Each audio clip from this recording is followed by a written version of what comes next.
Fred Steckling, the director and copyright holder of the 6-year-old George Adamski, 60-year-old, I'm sorry, George Adamski Foundation, one of the oldest enduring UFO organizations. Uh, he's got an extensive, his family, as a matter of fact, has an extensive history within the UFO field and their association with George Adamski. This includes the Steckling family's pioneering lunar anomaly research from the 1970s and 80s and its concerns regarding the developing agendas of misinformation focused on the revisionism of UFO history and perceptions, of course. Glenn's parents, the late Fred Steckling and his wife Ingrid, were personal friends and selected coworkers of George Adamski, considered by many as the pioneer in the early UFO contactee field. And guess what? We're going to bring him on. Barring any issues, we should be good though. Let's see here. And let's bring Glenn on with us.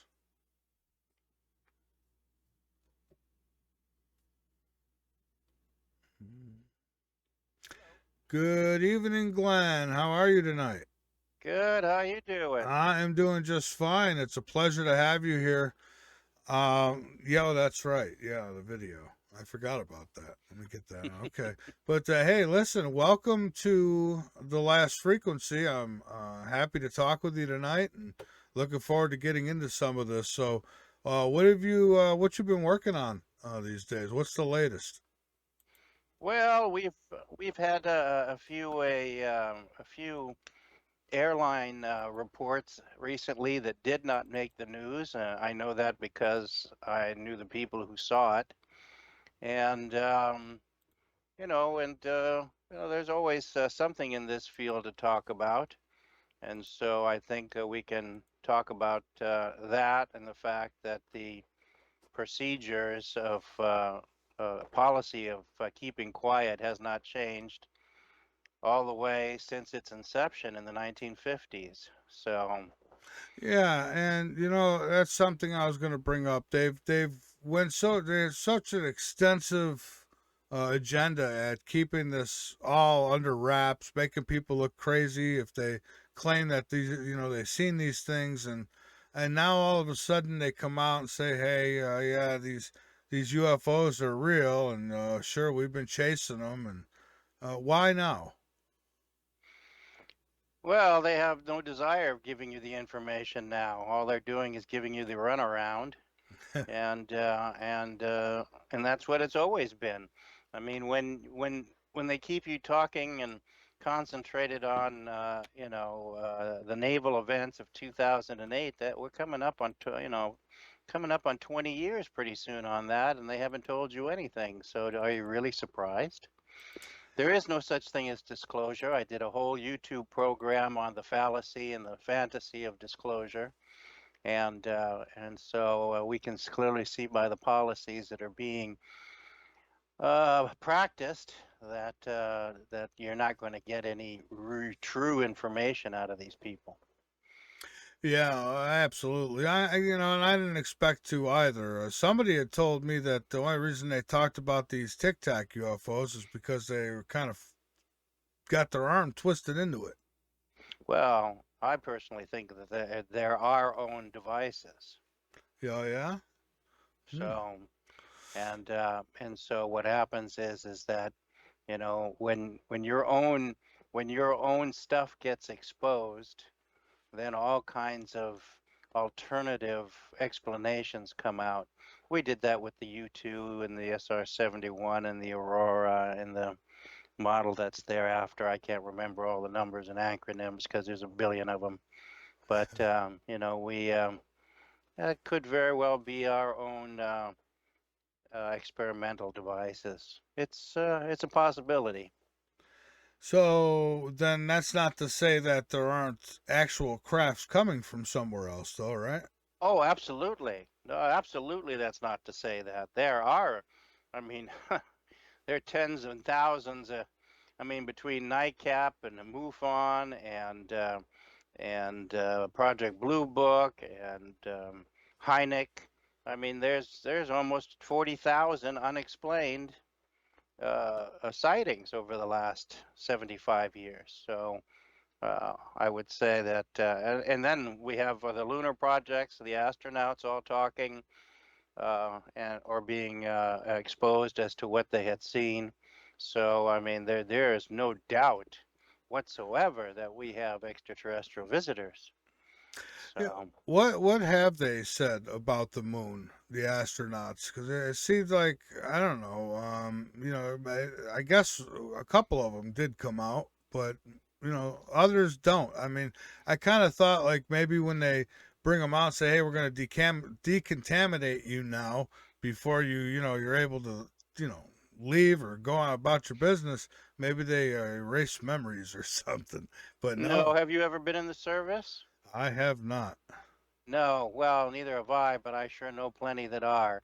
When you sign the Secrecies Act, and this is in my new book that I'm working on as we speak.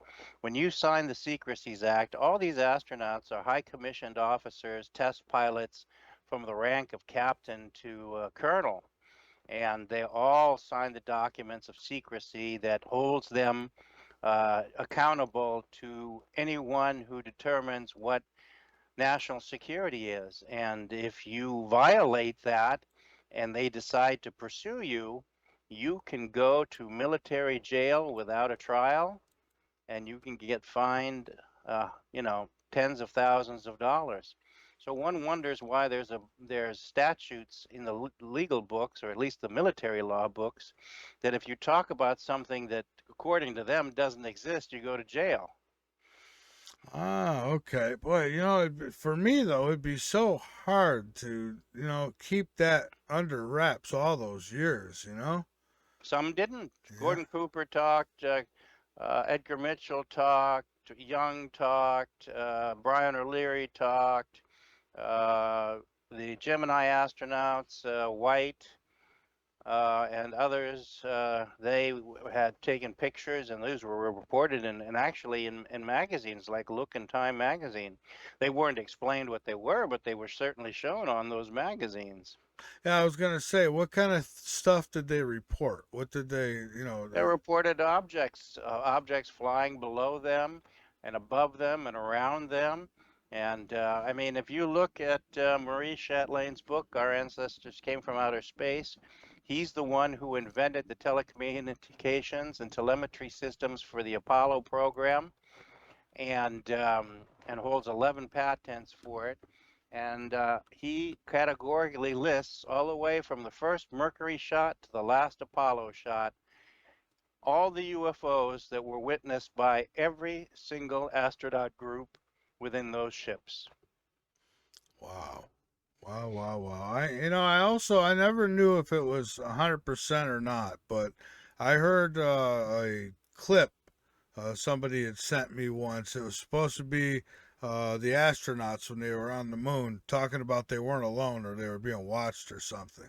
Yeah, they're S-band frequency, very high frequency S-band because of the distances involved, and of course it had multiple frequencies for them to switch to mission control and change channels so that they could not be any hackers, because you Mhm. had so many of these ham amateur radio hackers that were able to dial through and occasionally pick up frequency. So yeah, they talked about ships that were enormous, and they were talked about the fact that they weren't the only ones here on the moon, and not only were they not they were extraterrestrial, but our own people who were already had been there before and had set up bases, establishments.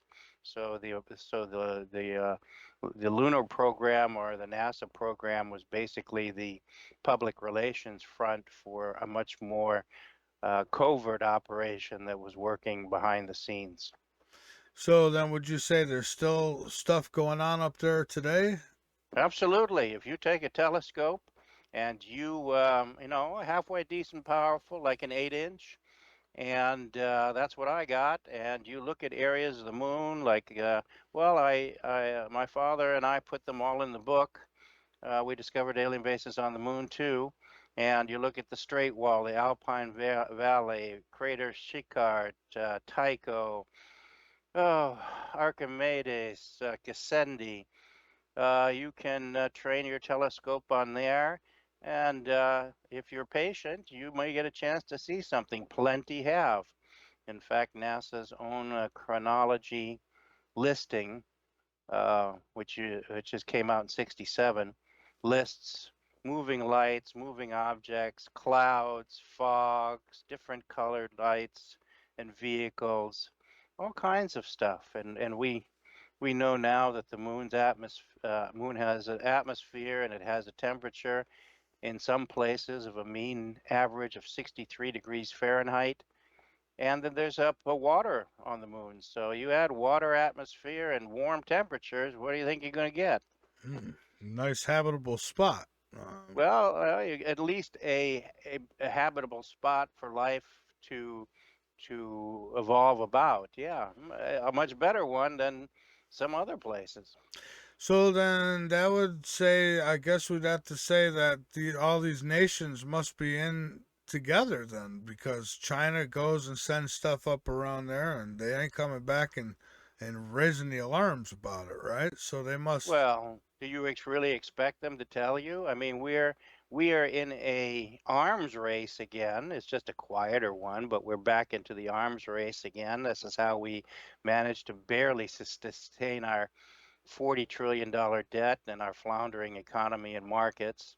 And these countries like China and India and other ones aren't necessarily sympathetic to being told what to do. And for the longest time, the United States was the big dog who got to tell everybody what to do. And if you didn't do it, they would, suddenly funds appropriations would disappear, and assistance and help and all kinds of other things. And so they have no reason to cooperate. I think they're in their own mode of data collection and deciphering and determining what it means to them and what they can do about it.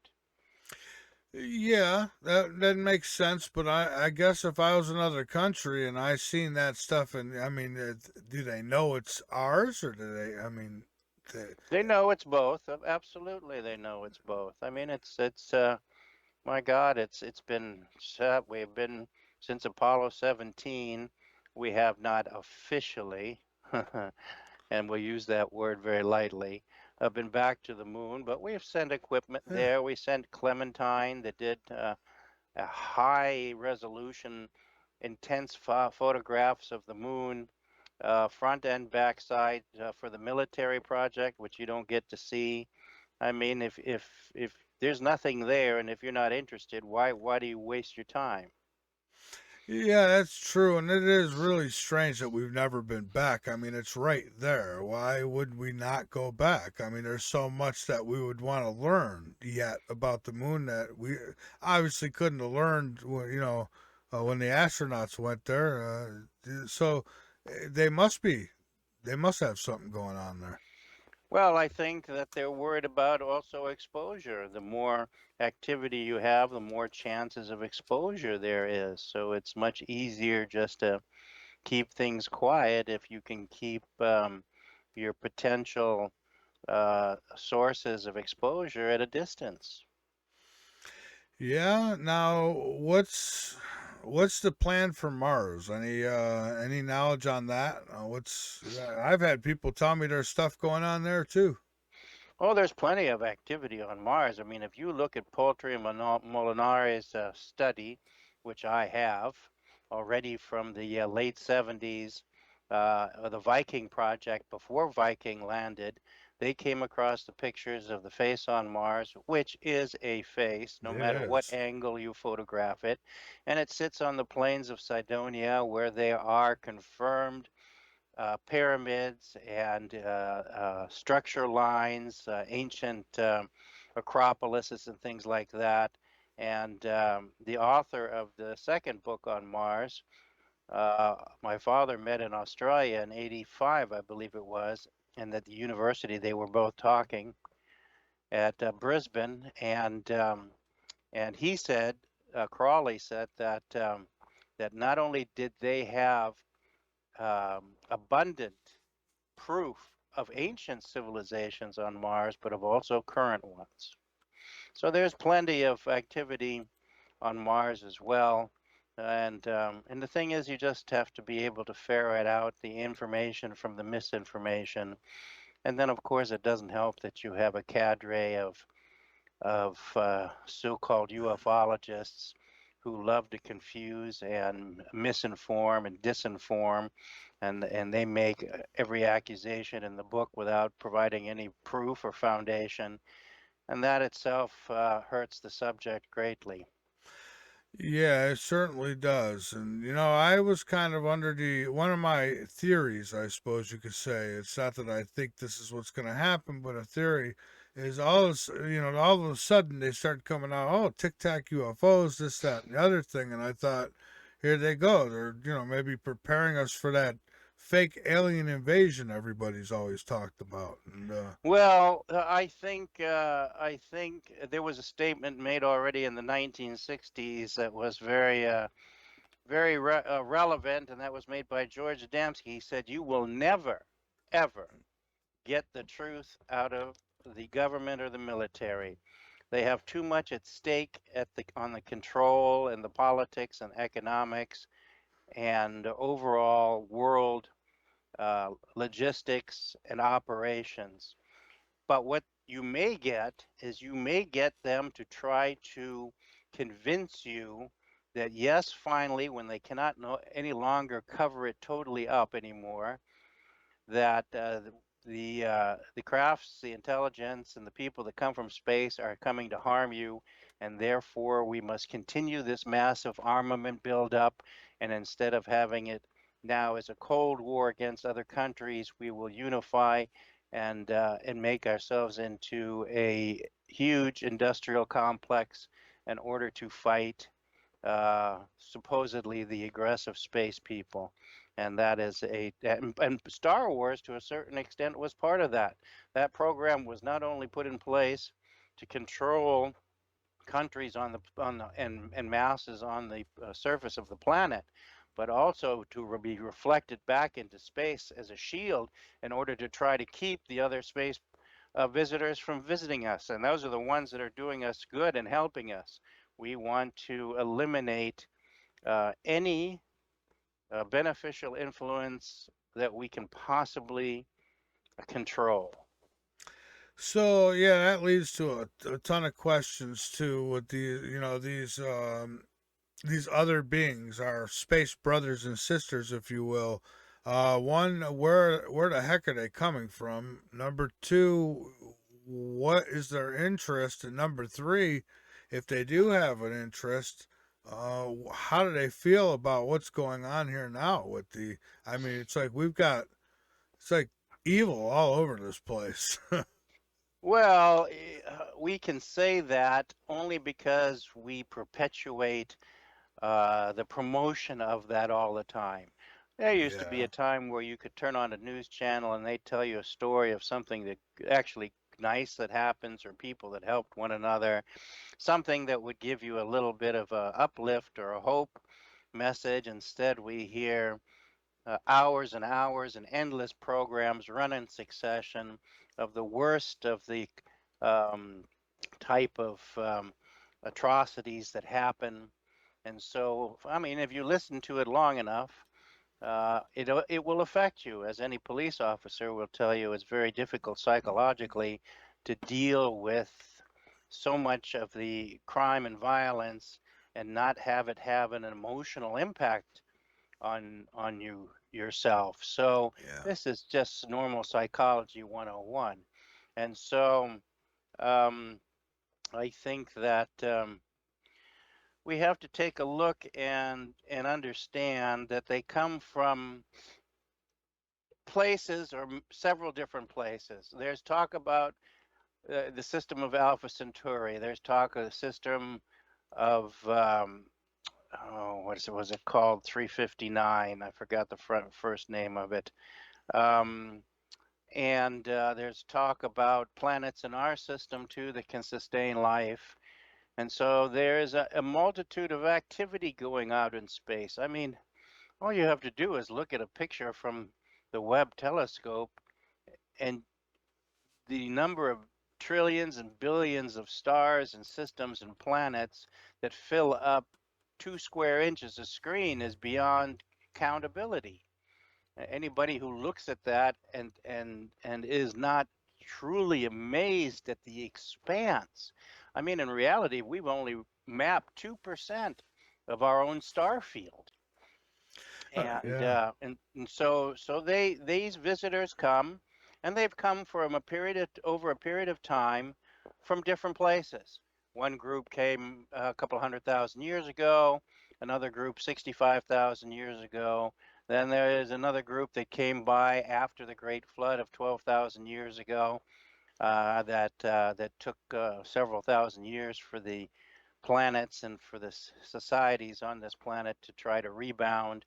So there are different groups that come from different places, and they come for a multitude of reasons. One, discovery, exploration, and the expansion of one's understanding is inherent within our genome. In other words, it's inherent in nature as well. But we have this within us to explore and to expand our understanding. We do it in smaller versions by jumping on an airplane flying to Australia or China or wherever. They do it in a little larger scale because their technology is 4,000 or 5,000 years ahead of us, and they can do it in a planetary or systemic situation. So first and foremost, they explore and discover and interact. Secondly, they are monitoring the solar system. The solar system is in a decline phase. So, like everything else, there's birth, function, and then decline. And right now, we're in a downward sloping decline stage in which the sun has increasing its activity of solar flares and electromagnetic disturbances into space. You're looking at a polar shift of the sun every 11,000 years. You're looking at 26,000 years planetary shift here on Earth. And this causes increased volcanic activity. We have at least, if you do a little look and research, we have at least 30 active volcanoes around the planet. And the number of earthquakes, as we know from Turkey, are increasing. And the reciprocation of those earthquakes that travel along the fault and gas lines to the other parts of the planet happen just as well. And so there is a, excuse me, Mhm. there, pardon me, there are these ships that come and they go into our oceans, deep into the trenches, down Marianas Trenches and other places where the tectonic plates are the deepest, that allows them closer, 30,000 feet closer access to the floor and mantle of the Earth, and allows them to record data concerning the plates, the movements, the core, the spinning of the core, the density of the magma, and all these things which determine the health of our planet, because they know that if one planet suddenly is destroyed, the rest of the planets are all destroyed as well. You yank one planet out of orbit, and the rest of the orbits collapse. Oh, And so the whole solar system will then go. Just like if the sun goes, that naturally the rest of the planets go in the solar system too.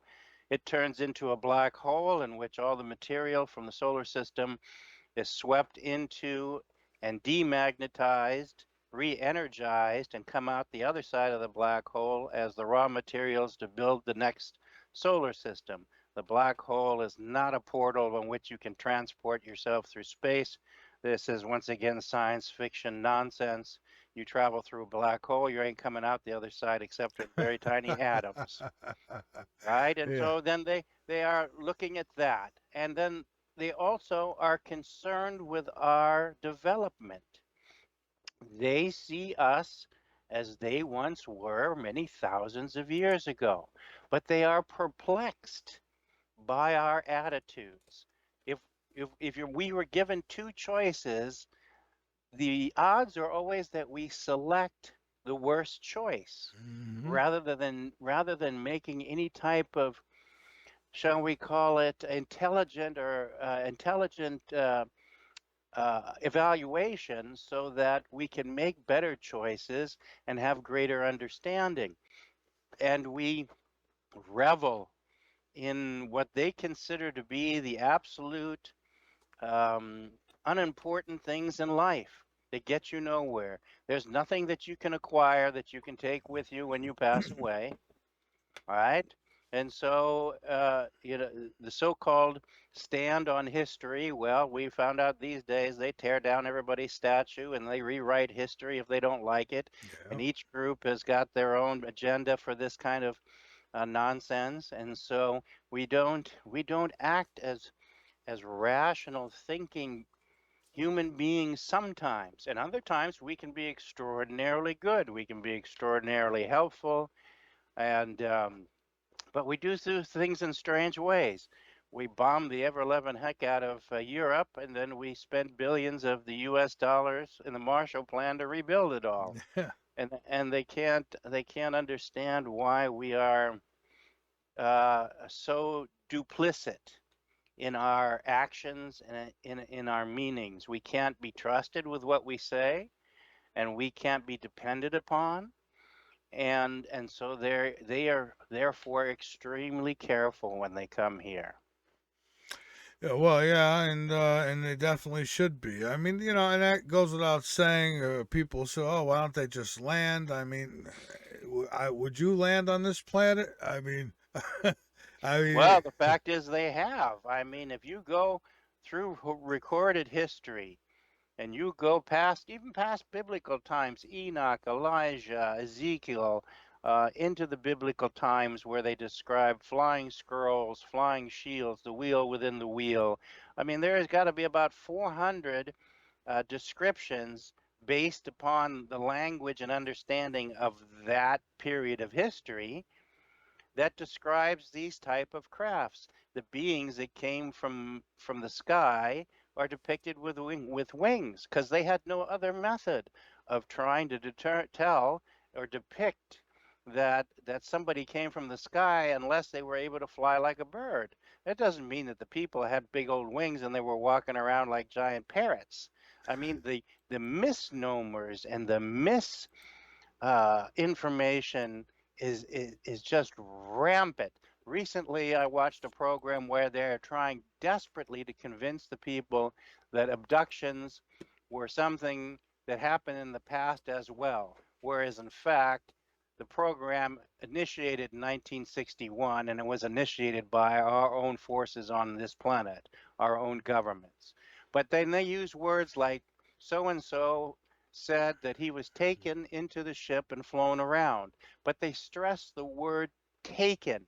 So they want you to believe that somebody grabbed him, hogtied him, blindfolded him, and threw him in the ship, which is absolute garbage. When somebody takes me to 7-Eleven to pick up a quart of milk, they don't do that to me either. Taken into the ship means opened the door and said, come along, let's go. But there is this war of semantics and war of domination going on in order to try to scare the ever-loving heck out of the general public. And it is not true. so, but do you believe that people do get abducted? Not by aliens. No.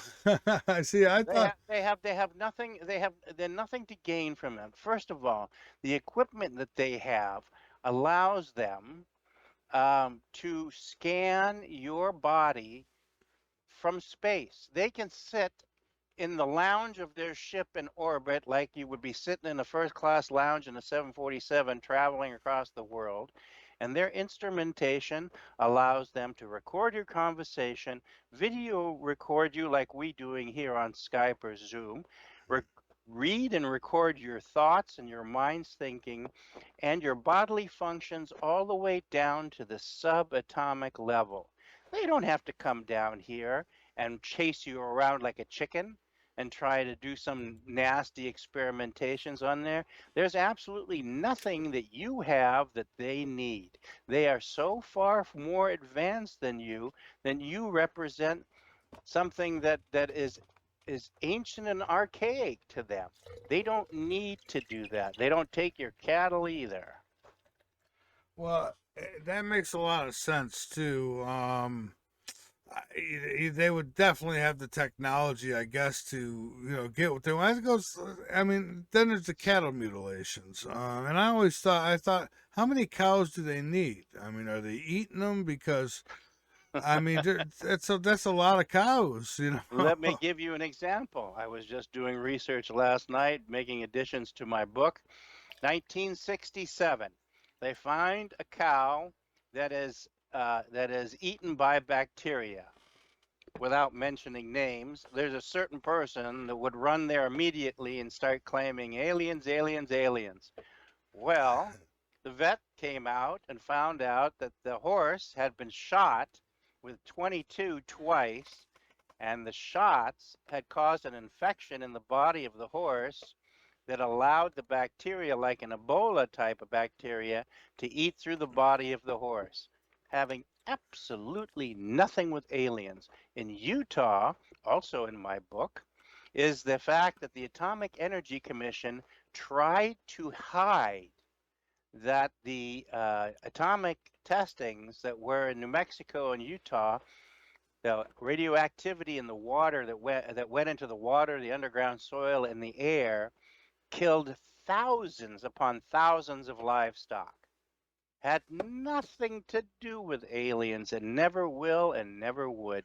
This is nothing more than a hokum story in order to get some sensationalism and make you think that these aliens are coming here to do you harm. And there's a reason behind that. And that reason is they do not want you to be susceptible to want to willingly and peacefully interact with them when they land. That's why you got programs like V, where they look like humans and then pull off a mask and then look like a reptile. The and all these praying mantis and flying Sasquatches and all this other stuff that comes. Well, it all comes out of imagination and science fiction. We recently had the new movie Avatar, and it Yeah. wasn't 2 weeks before some guy reported that he encountered a blue alien with a long tail.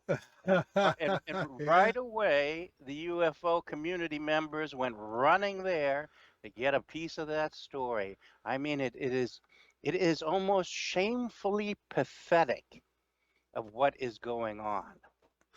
It is, and thank you for being so blunt too. Because there is. I mean, I've been doing this certainly not as long as you've been doing what you do, but I've been doing it a little while, and I've heard a lot of stuff, and especially these conferences. These conferences are something that you rarely ever see the real experiencers at these things. It's always, I don't know. It's always like somebody who was in a special program and was on Mars, and now they're Superman, and yeah, I'm just all kinds of crazy stuff at these conferences now.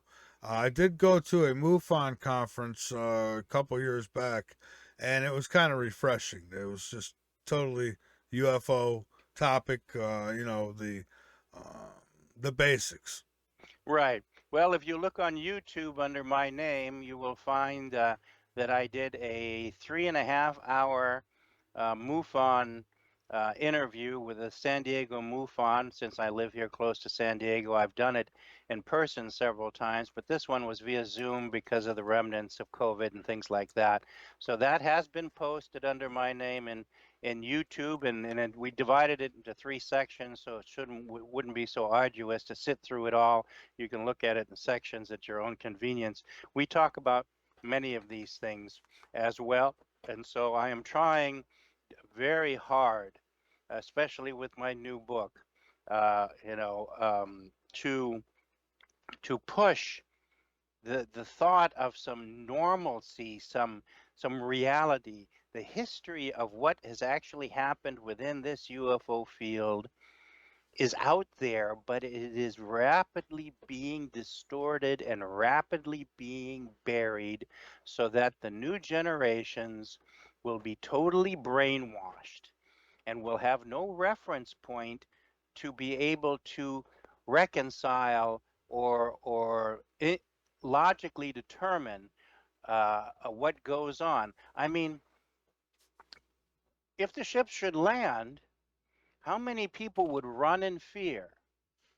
I would say 90% of the people would run like crazy because they're afraid of being eaten, Yeah. inseminated, sodomized, chopped up, or whatever the heck we accuse them of now. We accuse them of every nasty thing we can possibly think of. In fact, we accuse them of acting like us if we really want to look at it That's in true. true terms, right?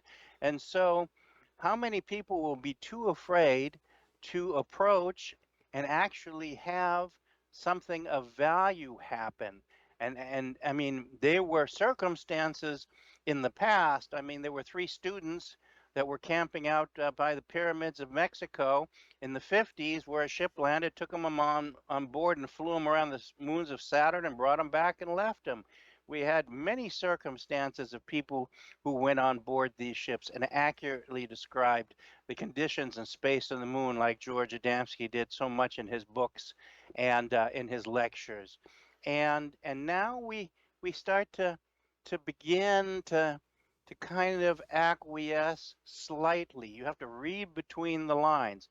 Like I mentioned to you before, they just now started to admit that there's a slight atmosphere on the moon. But if Yeah. you read 99% of the stuff online or anywhere, they say the moon's a dead planet. It's still the information from 50, 60 years ago. It hasn't changed any, and they don't want to change it any. So you've got some atmosphere. That means you have atmospheric motion. So the reason that the flag fluttered when the Apollo astronauts put it there is because you have a slight lunar atmospheric wind that moves about the surface depending upon the day, the sun, topography, many different factors, and that wind moves. It also blows the dust around. We also know that there's water on the moon. 1971, we already admitted that our equipment recorded water geysers spraying out of the lunar surface from 7 to 14 hours. And now, recently, the article I have here on my desk, we have found areas on the moon, depressions in the moon, like the bottom of craters and these type of below lunar sea level geographics, where the temperature is a constant, not variable, constant 63 degrees Fahrenheit. And we know that atmosphere compresses as you go lower, below sea level. If you go to the Dead Sea, if you go to the Mojave Desert, if you go areas in the world where it's below sea level, the atmosphere is thicker, denser, more oppressive in a way to breathe, harder to breathe. And and so you use this atmospheric compressibility, which increases density. It also increases temperature. And now you've got a standard temperature in the 60s, and you add water to that. What do you expect to happen? Hmm. Life. Yeah. It's the same Yeah. thing as you have here, life. The funny thing is that the instruments that we sent to Mars, they were tested in the Atacama Desert, and they read that there is no life in on this planet. So so that's the quality of what we're sending. But going back to Mars and Cydonia, when Petrie and Molinar released those photographs, and they're just not photographs, they're radar spectroanalysis. They are a whole series of stuff.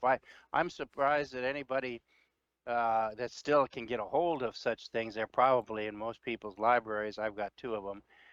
It shows you what's going on. And Viking was scheduled to land on the plains of Cydonia until that discovery was announced. Immediately, Carl Sagan changed the landing spot to a completely different place of Utopia, which was full of boulders and rock strewn and totally inhospitable. The scientists complained that it was a dangerous landing site. They would probably lose the lander because of the terrain. And the last minute change was to keep from putting our equipment down and photographing what was sitting right there. I mean, what else needs to be said? Yeah, yeah. So, and again, like you said, we're never going to get the truth from these guys.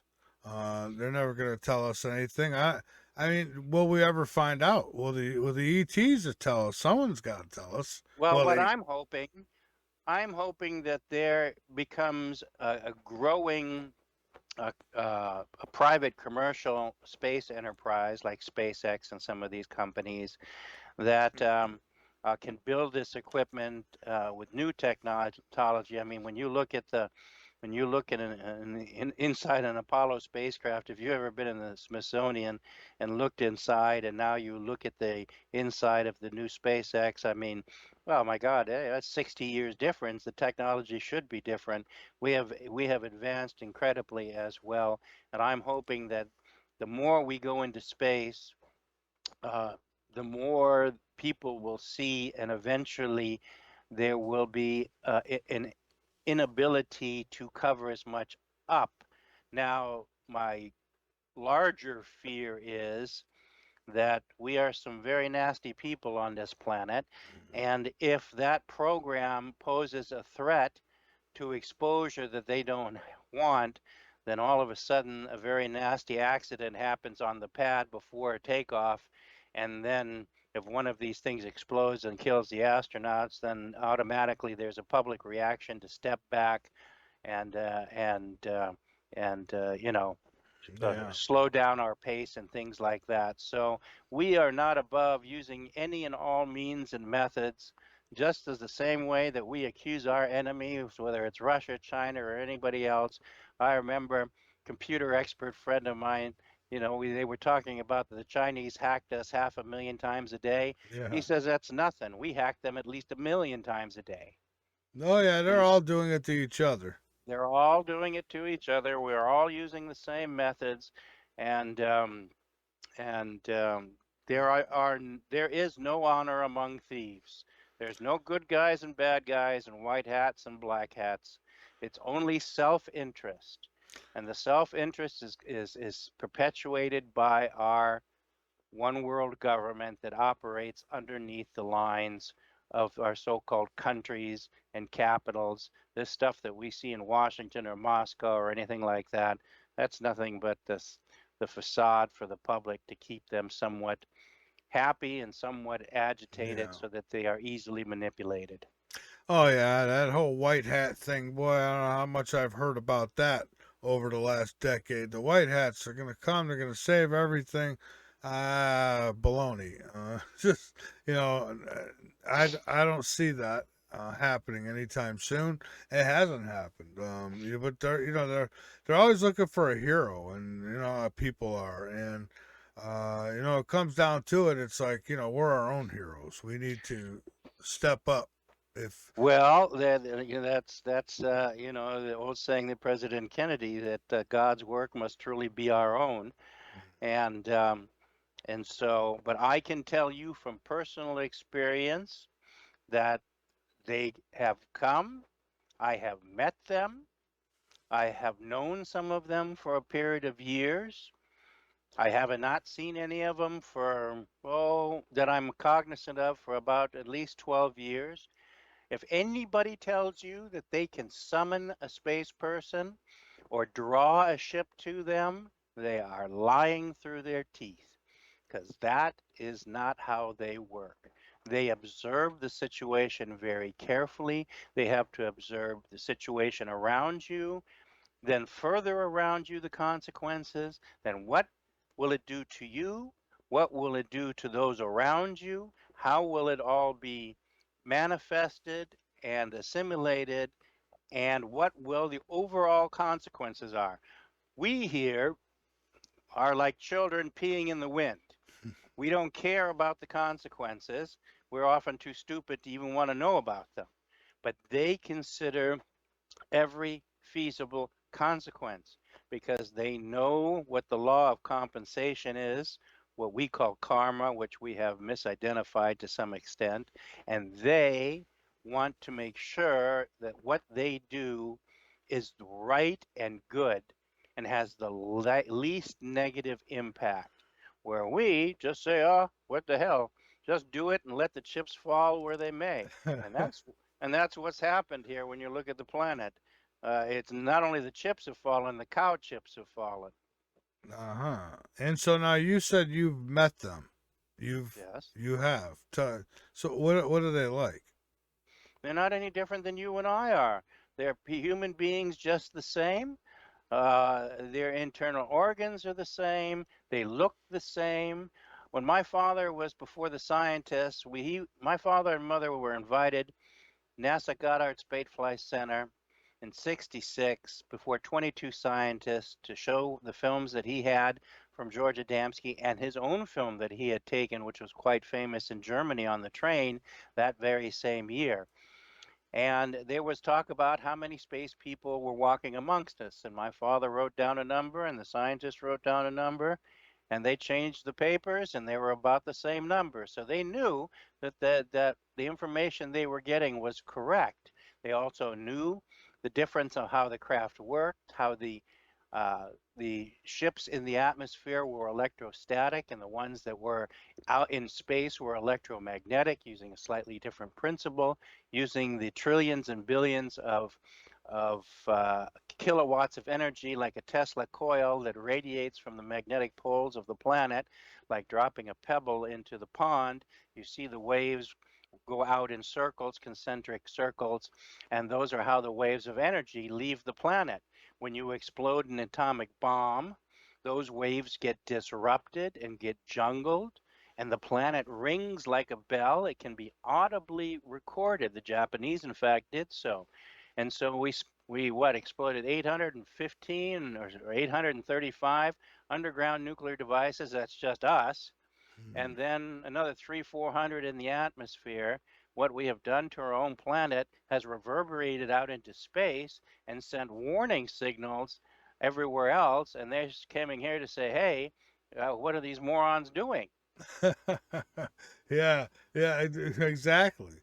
When they were testing these atomic bombs in the beginning, I read where they didn't even know if what it would do, if it would set the whole atmosphere on fire or not. But they did it anyways. Well, they thought it would punch a hole in the ionosphere, whether it would suck all the oxygen uh, out of the off of planet Earth. Well, I say oxygen. Let's face it, it's nitrogen that really sustains life. The atmosphere is 78% nitrogen and 21% oxygen, and then 1% of the trace elements of argon and the rest of them. But we're mostly nitrogen, and so yeah, we would we were so ignorant that we were willing to destroy the entire world and everybody and everything living here to see what the experiment would do.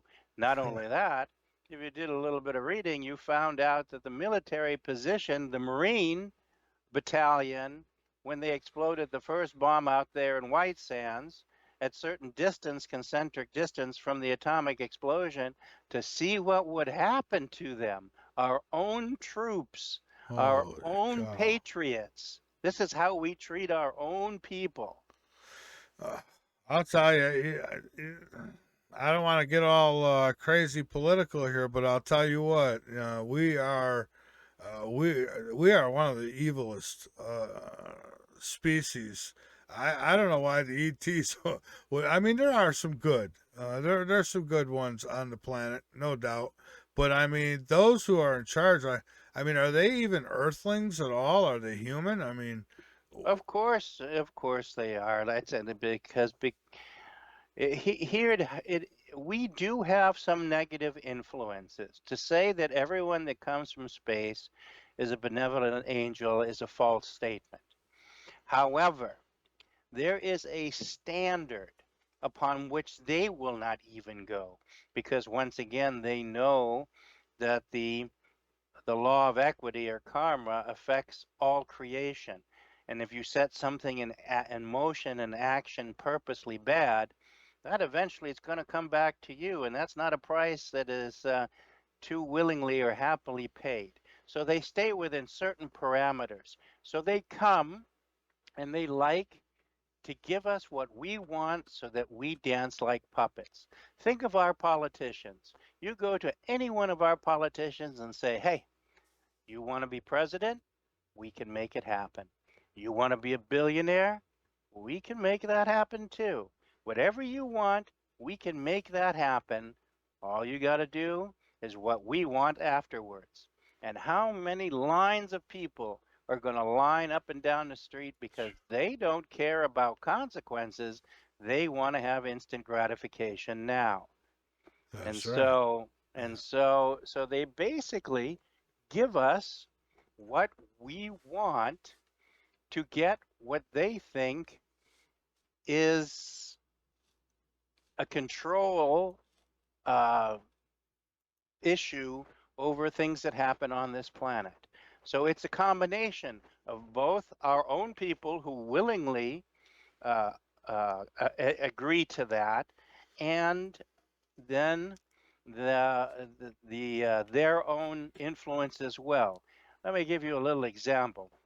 1954, George Adamski picked up President Eisenhower in Palm Springs, and they went out to an air base in which one of these ships was scheduled to land and did land, and Eisenhower was introduced to the human space occupants.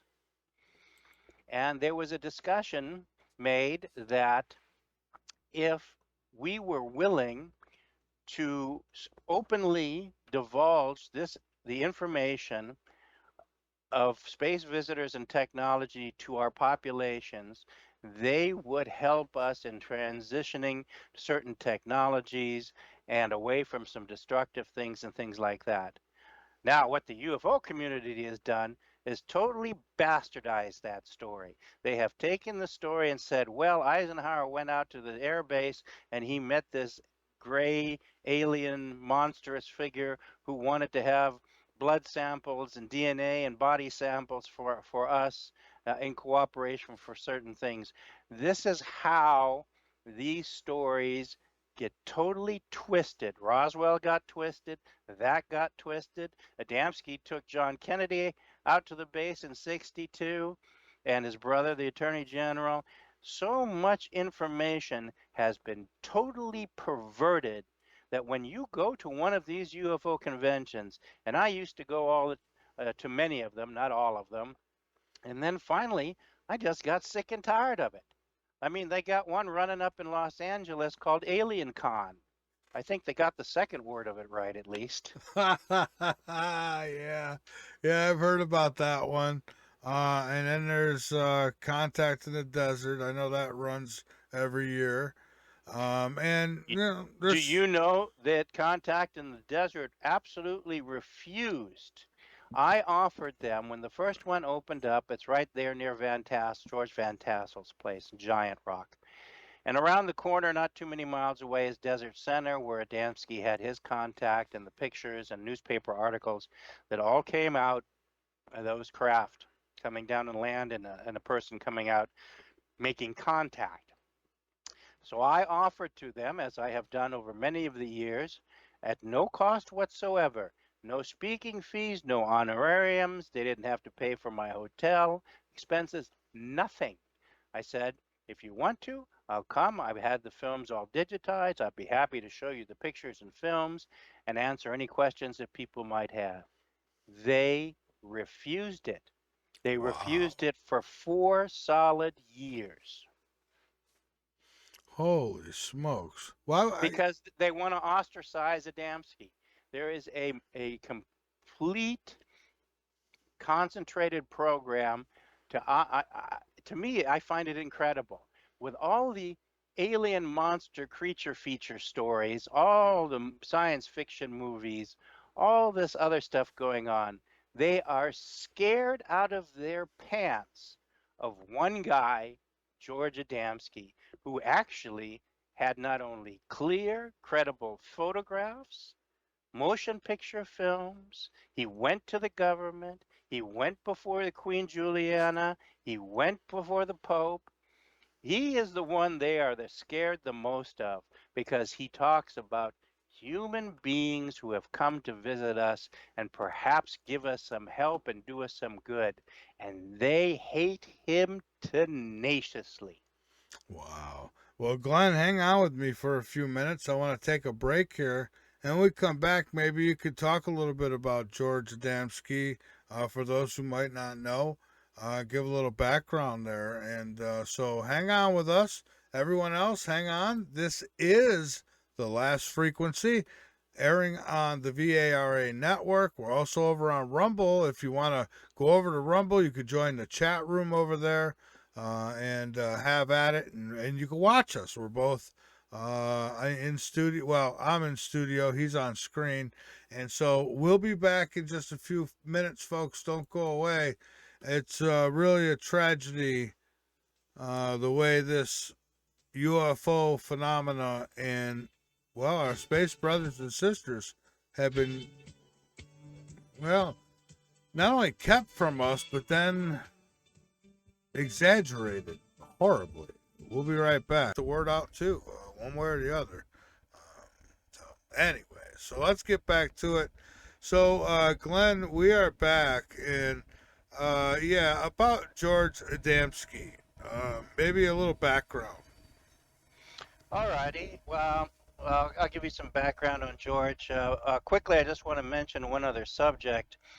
About 2 weeks ago, one of my airline compatriots, since I'm a retired airline pilot, told me about a sighting that happened at night during the red eye between the West Coast and East Coast around 3 o'clock in the morning, in which 5 different airliners, Qantas, American, Delta, United, and Spirit, the crew members of all those 5 airplanes witnessed for 20 minutes a number of UFOs in the skies above them, flying in formation, then coming to a stop, moving clockwise, stopping, going counterclockwise, starbursting away and back, and then back up into space.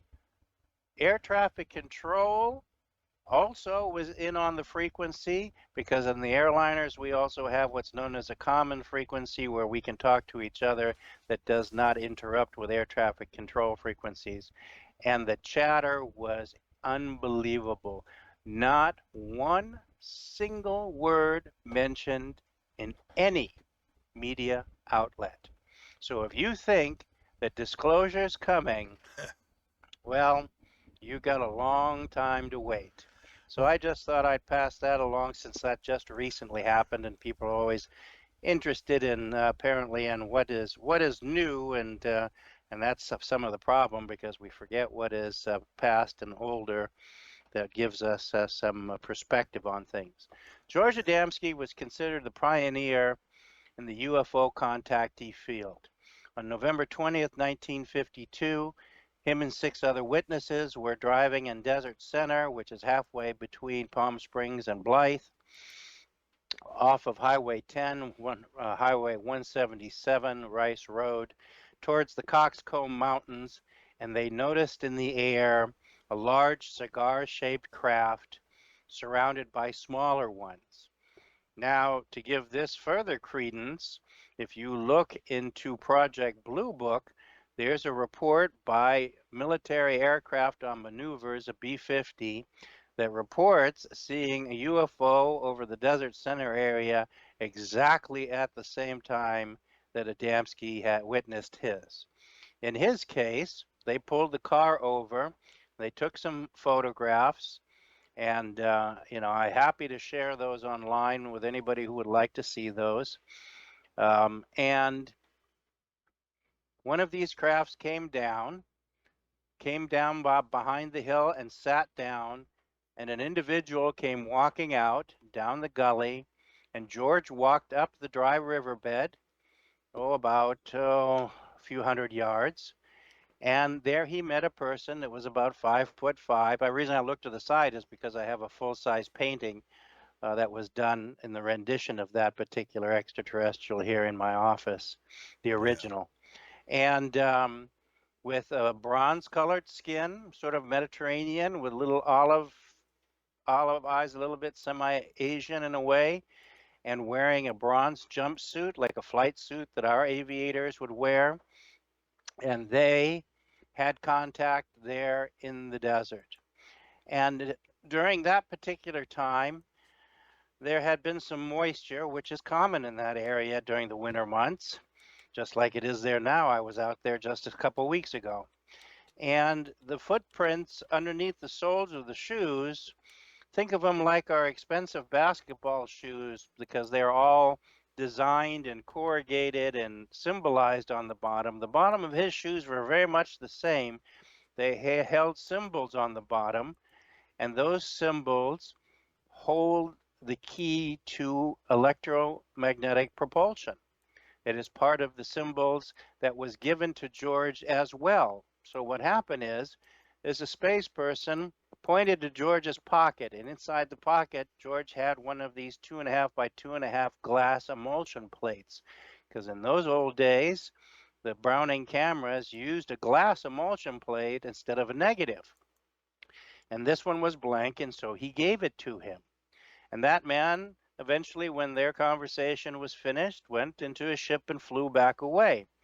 3 weeks later, at the base of Mount Palomar, Palomar Gardens, which is now known as Oak Knoll Campground, the ship flew down between the trees. There's a picture of it, and dropped a package out of the bottom. And in that package was the glass plate that George had given the spaceman. And on there were a series of hieroglyphs carved into it.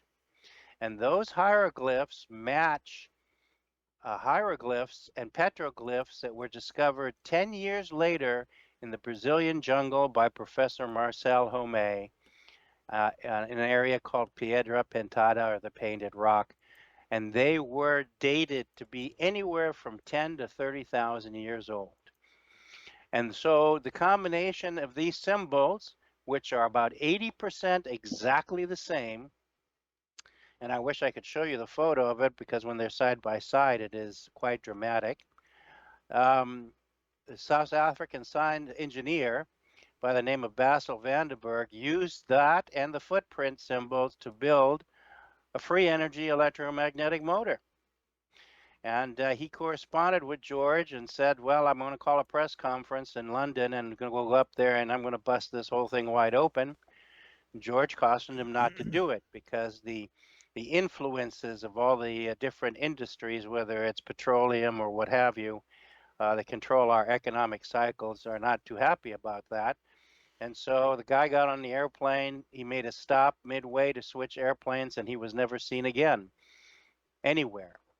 So George had this contact in 52, and he had subsequent contacts thereafter. In 55, he was taken aboard one of these craft and was flown into the upper atmosphere. He described the firefly effect in space, the one that John Glenn reported in 63.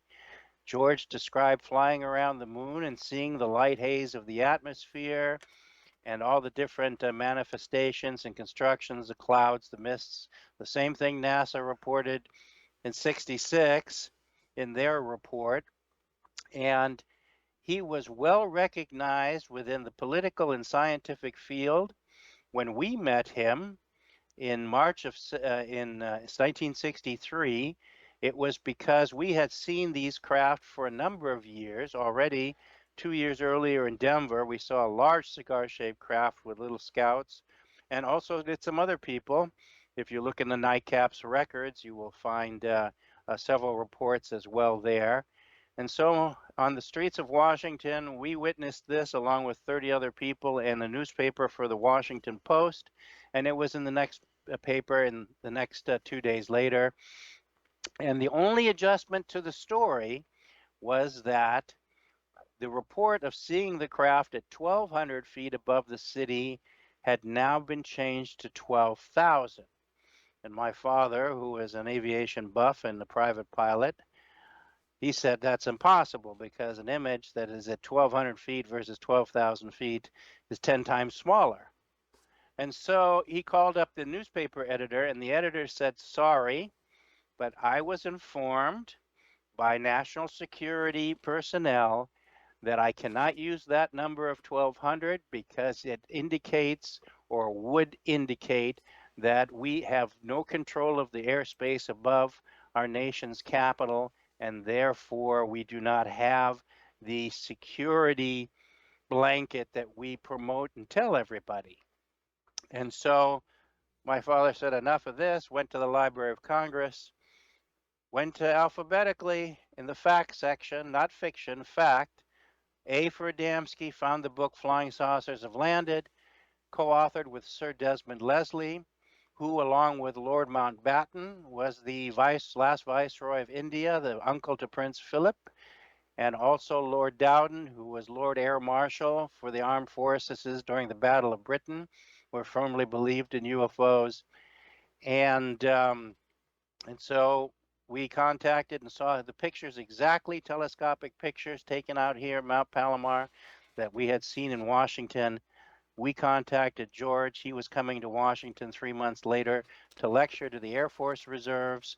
And we went and met him. And in the front row of the lecture sat all the military people in their full uniform and regala, listening to every word he had to say. So while so many of the so-called UFO community poohoos George Adamski, he was not that in official circles. Scientists would call him, and I have letters from people like Frank Edwards, who lost his syndication because he was so vocal on the UFOs, letters to George, and letters from other notable scientists and people that were talking about the UFO subject. And also, they came to him to help them with their satellite construction because after Sputnik went up in December of 57, we followed shortly thereafter, 2 months. And the trouble is that our instrumentation showed that the temperature of the Earth was 1,800 degrees and there couldn't be any life here. And George said to them, that's because you're bouncing your signals off the ionosphere, which is that temperature, to protect the rest of the planet. And you have to encapsulate your instrumentation like a thermos bottle within a 3-hull system, which they did. And they got accurate readings after that. So uh, there was nobody and is nobody like George Adamski. Nobody who had the quality of materials, photographs, motion picture films taken around the world of these crafts in motion, that went and spoke officially to leaders of the world on world tours and went and spoke for free in foreign countries, not for more money like these days where they go and one of these notable so-called people charges $5,000 an appearance. I mean, uh, Yeah. Oh, yeah, yeah. I let's mean, not even go further into a description of what I think about that. But anyway, so so George was the most unique individual in this UFO field. And like I said before, it amazes me how the rest of them are so adamantly attacking this one sole man who had 2 suits to his name and a couple $1,000s in his checking account when he died, and that was it. He profited not at all from this particular subject. He thought that this was far too important to the people of the world and to everybody's thinking and evolution. He instilled those characteristics into my father and mother as we knew and worked and lived with him for the last 2 years when he was on the East Coast with us. And he handed my father the briefcase and asked him to continue the program. Mrs. Alice Welch, who was part of his original group from the 1930s, was given control of the copyrights. And when we came back from Mexico, after we spent 3 years down there close to an extraterrestrial base that George had informed us, she transferred all the copyrights into my father's name, and we hold them now. And so while everybody out there thinks, oh, these are old pictures and we can do what we want, I've even had people claim they took the pictures instead. And I have constant fights, and I've spent thousands of dollars to enforce these copyrights and to make sure that the authenticity of this material, and this program stays true to form.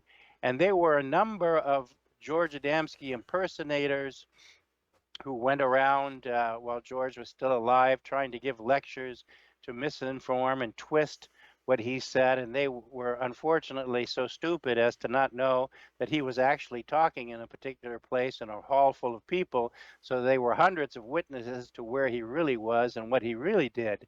And so you had misinformations like this, and like Valiant Thor, who we met, who was no extraterrestrial at all. He was nothing more than a Pentagon misinformation agent sent out to stew up the UFO subject and to infiltrate it and cause as much misinformation and mayhem as possible.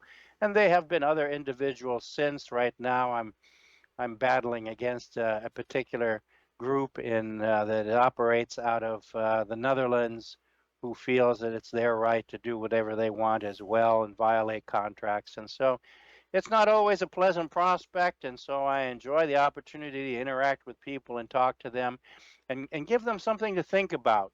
And so, like I said, George was incredibly unique. He was given the Golden Papal Medal of Honor from Pope John the 23rd for delivering a sealed message from the space people to the Vatican 2 weeks before the Pope passed away. And so, and I have that in my vault. And so I can only say, having known the man when I was very young, having been introduced to some of his space contacts, having demonstrated from them some of their abilities, and then having these interactions continue. My father's first book, Why Are They Here? Spaceships from Other Worlds, was published by Vivantis Press in 1969. That describes my parents and my father's meeting with George's contacts and some of the circumstances that had happened due to them. When we arrived in Mexico in '69, we had bought a ranch within, let's say 15 miles of the base that George told us about, and we could see the ships fly behind the mountain and disappear behind the mountain range, and so could the local indigenous people. They said, "Oh yeah, we see that all the time." But on the second day we arrived, the Mexican military police showed up in two large trucks with troops and metal equipment and metal scanners and rods and all kinds of stuff. And so the commandant came very nicely to the house and knocked on the door. And my father, who was used to dealing with officials, was not intimidated at all. He says, "Come on in, have a cup of coffee. We'll talk." And so they talked. And in the meantime, the rest of the troops drove all around the ranch and dispersed themselves and started probing and looking.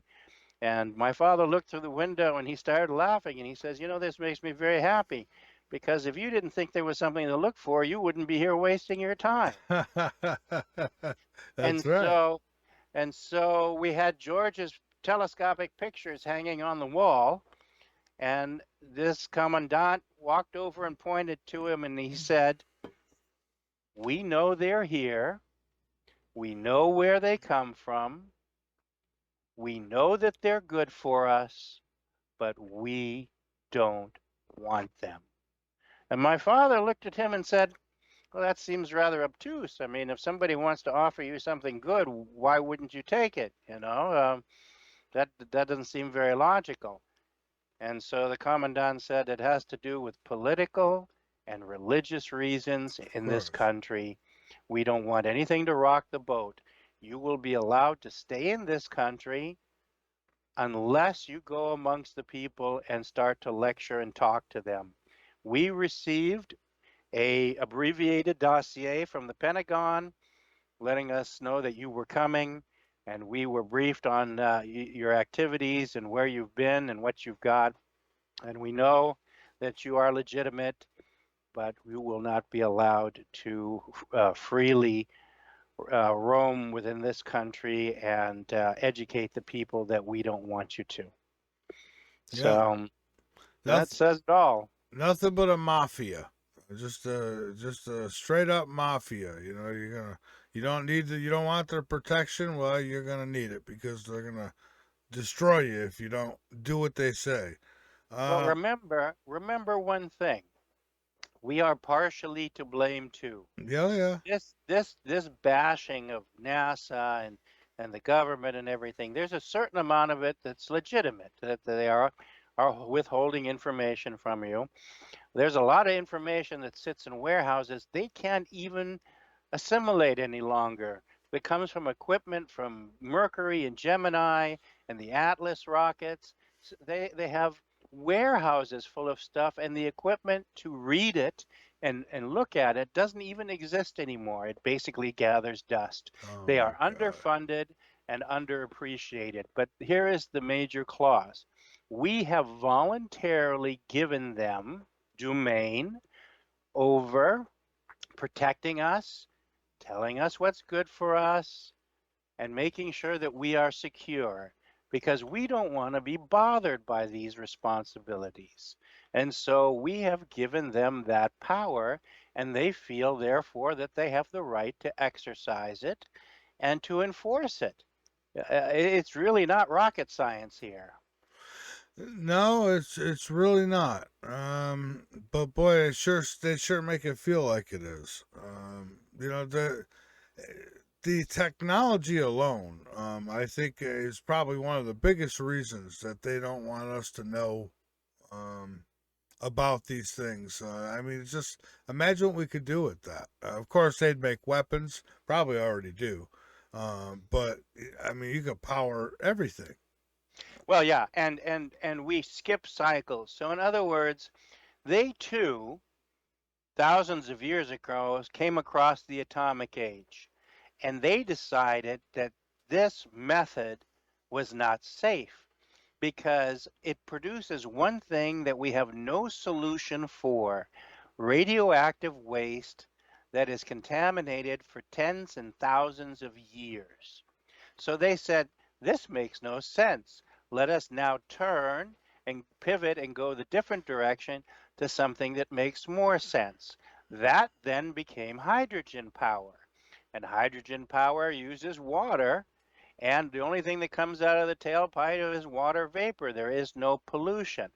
We have used atomic energy, and anytime there's a ripple in the oil market, we say, let's go back to it, let's go back to it, because the last huge catastrophe was Chernobyl, in which most of that was covered up. And then Yeah, Fukushima, not too long there, which contaminated a lot of the West Coast. it But still there is. were, yeah, and still is. Yeah. And there were a number of other nuclear incidences that have caused mayhem and contamination. And so our next step is not to go with a lithium battery system because it costs more in labor and in product to produce a lithium battery and causes more toxic byproducts than the petroleum product. So the natural pivot, and once again, what they're not telling you is in 10 years that lithium battery is worthless, and it will cost you $20,000 to $22,000 to put a new battery in the car you bought 10 years ago. What a great obsolescence program of keeping you constantly addicted to paying and paying and paying. So instead of pivoting and going to hydrogen power, we ignore it. And better yet, if we went to electrostatic, electromagnetic power, we would bypass all of those things and go to the free energy state, in which Nikola Tesla also demonstrated for us. Yeah, well, yeah, that's another case. What'd they do with all that? What happened to all that technology? All locked away because it's Yeah, that's how they do things. They say we micromanage what happens on this world very carefully. This little war is started. Have you ever noticed that all the places that are too poor to feed their people, too poor to give them clean water, which is the source of what 4,000 infant deaths every day, too poor to give them food and nutrition, somehow come up with the money to provide them with weapons, grenade launchers, and bullets. yeah. Oh yeah. Well, there's always money in the bank for wars, and and that's another thing. I mean, really, it's the people who are paying for all this stuff. We pay for all the research and all the equipment that they use for space exploration and for wars. And we're always left in the dark, never told any truth. It's wow, what a matrix we're in. Well, what's worse of it all is that we throw away money invested in space is a 4-to-1 return. Hugh Downs, already in the late 60s, proved economically for every dollar you spend in the space program, you got $4 back in downstream technology. Think about all the consequences technologically from the space program having to do with computerizations, transistors, oh my God, lasers, digitalized clocks and calculators, your micro watch, your phone is a direct result of that type of technology. Microwaves, and unfortunately, there has not been a very concise and purposeful acknowledgement and projection of what we all have learned. I mean, we have saved millions of lives by satellites and space weather satellites tracking tornadoes and hurricanes, and we are learning about our planet and how things change. And so it has been nothing but a plus, the money spent in space. In fact, we were supposed to go to a space dominated economy, and that would have eliminated a lot of the problems that we continue to perpetuate now. But we fought that tenaciously by canceling the program. There were 20 Apollo ships built, 12 of them were usable. Apollo 17 was the last to go, and there were some numbers skipping because Apollo 1 burned on the pad. So Apollo 7 was the next one after that. But we have to also admire these people. For whatever we think about them, they're strapping their behind on a controlled piece of dynamite that's going to release energy and shoot them into space or blow them to pieces. So it's a roll of the dice. And so we have to give them a certain amount of credit for the bravery that takes, because most people don't have the guts to do that I sort of think thing. I would crap all over myself just the vibration before that damn thing even took off. I that wouldn't be for me. It's a good thing we got people who could do things like that, surgery and all these things that I can't do because population would be thin. Yeah. Yeah, it sure would. So, so where are we? I mean, where do you think we are now? I mean, are we ever going to get? I mean, not disclose for me. I've already got disclosure. I mean, I know they're out there. Um, but I mean, is it ever going to come to? I mean, what about the ETs? They have no interest in telling us? I mean, they goof with people sometimes. They're up there. They play games. They know you. Like I've had sightings, and I've seen crafts that I've seen the triangle, which I think might be military. Uh, Yes, it is. It's yeah, ours. yeah. Well, I've seen that one, and I'll tell you, it's amazing technology because it had three points of light on a triangle, and that's all you saw at first was just the lights, the orange balls, and then all of a sudden the whole craft came into view, and and you couldn't see through it or nothing. It looked solid, and then it would disappear again and just be them three balls of light, and away it would go. So that was pretty amazing stuff. But again, I think that's ours. But then I seen huge craft. It looked like it was all energy almost. It was bright orange, but the light was contained within itself. Like it didn't shine down on you. It was really bright if you looked up at it. But if you never looked up, you wouldn't even know it was there. It was quiet and it was huge. And Right. yeah, and so I know there's stuff up there, stuff out there. Sometimes I think these things are right over our heads and we don't even know it. Well, that can be, yes. I mean, like I said, this is a world in which they travel past, and sometimes they interact, and times they go upon their business and go somewhere else and go right past it. I think that we have to understand that these intelligent beings have a purpose, they have a life, and they have other things to do than just to entertain us. And they also are aware that the first steps are always to show themselves in the skies. And I think we're starting to see more of them in the skies for this reason exactly. We need a little shaking, a little awakening to happen here. And so that's where it starts, because they know that, I mean, let's face it, they've flown over a nation's capital. What was it, July 4th of 52, in formation, and the military scrambled Lockheed Shooting Stars and F-86s to chase them, couldn't get anywhere near. It's on the front page of most of the newspapers of that time. They flew over London, 53, over Paris, 53. In November of 54, they flew in formation over the Vatican for 5 days and were photographed numerous times. If you look and do research into the newspaper articles, I would say that there's hardly a nation's capital on this planet that has not had UFO activity and UFO sightings. Now, that's got to be a first step, because when you do that, then you get to see what are the repercussions, what are the reactions of the public who see this. Because if it's negative, you're not going to force the issue and then come down and mass land, because then we will have another Orson Welles War of the Worlds kind of situation. Yeah. Yeah. Right? So they do that first, exposure, people to see how we react, see what our mentality is.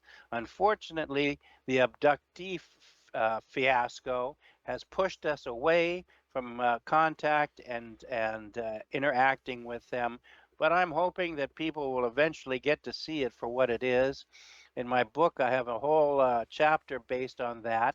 And it's interesting to note that there is about 100 million people in this country alone that suffer from psychological disorders. And one of those disorders is the uh, victimization, where we want to play the victim.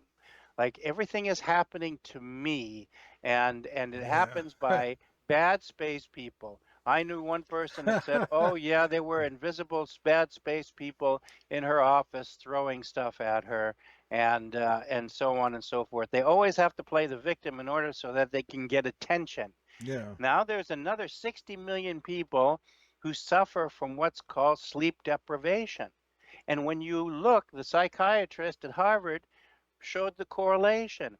Sleep deprivation gives you tingling feelings in your body, and it feels like you're lifting off the bed, almost like you get some epileptic shocks.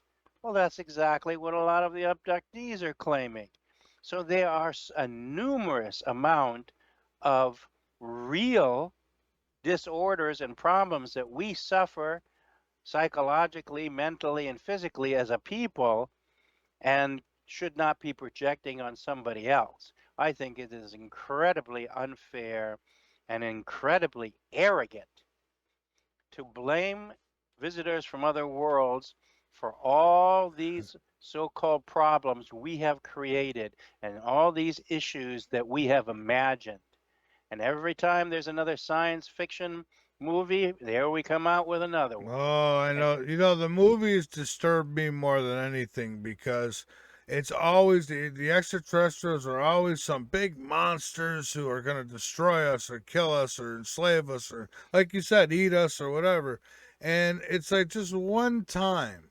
Can it ever be a good scenario? Because, I mean, they've been here for a long time and they've not killed us. They've not taken over the planet. And if they were going to eat us, I always say this, if they're going to eat us, I think our food would be a little better. Um, well, not only that, the best movie that was ever done that I can remember is the 51 movie, The Day the Earth Stood Still, with Michael Rene. That movie is about as close to how the situation really is that can be depicted. And in fact, an incident very close to that happened in Alaska about 5, 6 years before that. And so while the movie may not be based on that, the entire script and the entire environment of that movie is right on the money, 100%. And then if you look at ancient records, whether it's Toltec, Olmec, Aztec, Mayan, Incas, I mean, you can name them all. They all have the mentioning of winged people, not winged people, but people who came from the sky and excuse me, and and came to help them agriculturally, sociologically, scientifically, and then left peacefully. In fact, I just read an account last night. I was doing some research of in one of the Mayan pyramids. They found the tomb of a 7 foot tall, light skinned, red haired, blue eyed person that was considered to be one of their gods from the sky. Now, people can take that for whatever it is. I find no biases, whether you're red skinned, white skinned, blue eyed, black eyed, whatever. But in this case, this depicted a particular type of race that came to visit us. And there's the entire difference. There are races that come to visit us, not species. Human, humanoid, robotics like the Greys, and androids that look like you and I that only have 4 fingers. That's how you tell the difference. There are no lizards, praying mantis, lobster people, Sasquatch people, none of that. When I had the discussion with one of the doctors in the Southwest, I went to a symposium with several of the people that had retired from one of the large military facilities there. And his home, we showed the pictures and had his guests over, and we had a nice long talk. He said, you know, people are entirely ignorant and stupid as to the unbelievable manifestation of the human form. No lobster is crawling out of the ocean and starting to build a 747. No whale is suddenly coming out and building your Cadillac for you. He says this is all scientific hogwash. It is the human mentality and the construction of the human form that makes this advancement possible. And I had to agree with him 100%. You mean we didn't come from monkeys? Never came never came from monkeys. Like one person said, he said, you might have come from a monkey, but I sure as hell didn't. And so Well, no, our ancestors came from space. Now, evolution of the planet, of course, comes from the materials, the organic materials that come from space. They argue about whether it's primordial soup or whether it's panspermia or whatever. But basically, there are several tons of amino acids and organic materials that rain upon the surface of the planet every day. That's provable. That's why you get materials from other planets on this one. That's how you find microbes and meteorites in Antarctica from Mars. and So, that would make more sense as to why, that would really fill in the gap as to why they're so interested in us. You'd think they've been here a long time, right? I mean, there's God knows how long. And you think by now they'd know everything they needed to know and maybe move on, but they don't. And it would well, make sense. basically they are us and we are them, just at a different class level. Just because your kids are in first grade doesn't mean that they're monsters compared to the people who are in sixth grade or 12th grade. They are us and we are them, just at a different level of understanding and progress. It's that simple. It is that simple. All right. Well, listen, before we're done here, is there anything that you want to get out there tonight before we close shop? And I want to give you the floor. I thank you for being here too. It's been a pleasure talking with you. And maybe what do you got coming up? Anything people need to know about? Yes, I will have the book at the printers by June 1st. So hopefully they'll get it formatted and out within 8 weeks from that time. And let's see here. I've got so many books on my desk. The book is called The UFO Reality: Can Truth Prevail? And so that's what I'm working on, and I will be working on after we're done here this evening. Secondly, I have decided to put together a George Adamski symposium at the old Palomar Gardens at the base of Mount Palomar, where they used to live and the photographs were taken. It is currently called Oak Knoll Campground, and you can look it up on the web. And it's an RV park, and it has accommodations and things there for people to camp or have cabins or their RVs and whatever. And on November 4th, we're going to hold a 3 or 4 hour symposium and open to the public. Anybody who wants to come by, have a cupcake, sit down. We'll look at the pictures, we'll look at the films, we'll have an open discussion. So at this point, that's what's going on, and I'll send you a copy of that notification so that you can have Okay. that. It has all the links on it for the campground and for the nearby hotels and motels, because not everybody wants to go camping or glamping or any one of those things. Personally, I like a comfortable bed to sleep in. Yeah, as you get older, you kind of appreciate the bed a little bit more.